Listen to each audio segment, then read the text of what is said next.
to do a lot of work, and people need to become aware that we really have a water crisis. Water is finite and very limited, and fresh water that is, and the population is growing.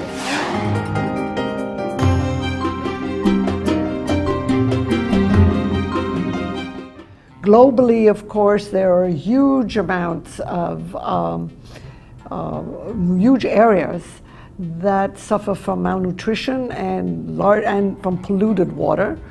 2 million kids per year die because of water-related diseases, waterborne diseases. So we really need to do something. In just a few years, by 2016, we're going to need upwards of 38 billion cubic meters of water per year. We need to educate not only children, but adult population to realize what is at stake. A 10-minute shower is inexcusable. It is no longer the case.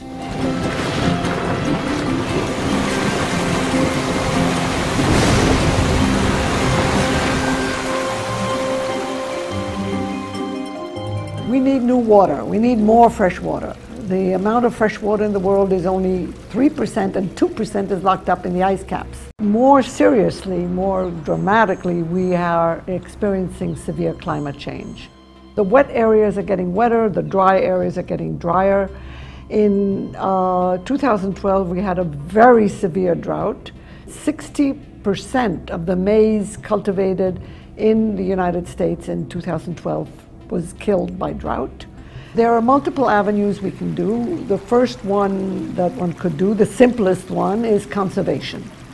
So we need to watch out for how we use water, both in our urban lives and in industrial lives, but in particular in agriculture. Agriculture consumes 70% of the water globally. Sprinkling farms and so on, spending water is not effective, because especially in hot areas, which needs the water most, because the water evaporates before it ever gets to the roots. You can implement technique that was developed in Israel about 50 years ago, now implemented in 30 countries worldwide, which has revolutionized agriculture, and that is the drop-to-crop practice, whereby long tubes are put in the ground with strategic holes where the plants are going to be planted each year, and water is delivered directly to the root, to the plant. The other big use is reusing and recycling urban wastewater. Urban wastewater, the most advanced and the most extensive work so far in that regard has been done in Israel. They recycle over 80% of their municipal water.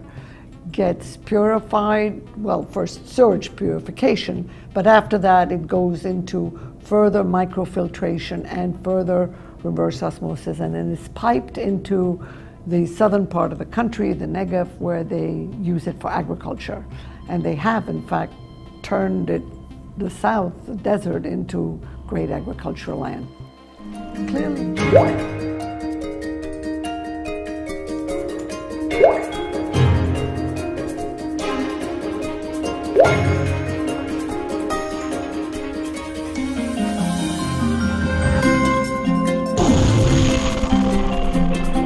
There are other conservation measures that one can do, and one that has been used amply in the United States, less so in Europe, is genomic modifications.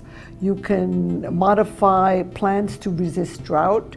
Protein that was devised to protect plants from freezing also protects plants from drought.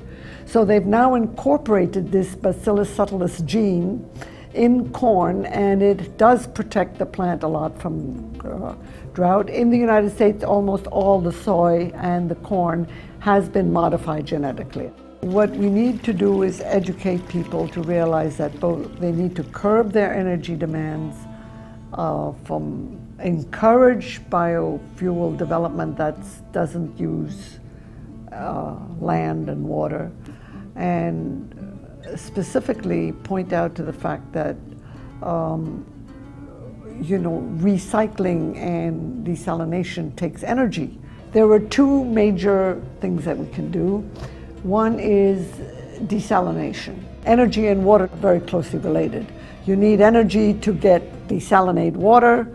You need water to produce hydroelectric power. So the energy and water nexus are a very delicate balance, and we need to try to maximize each.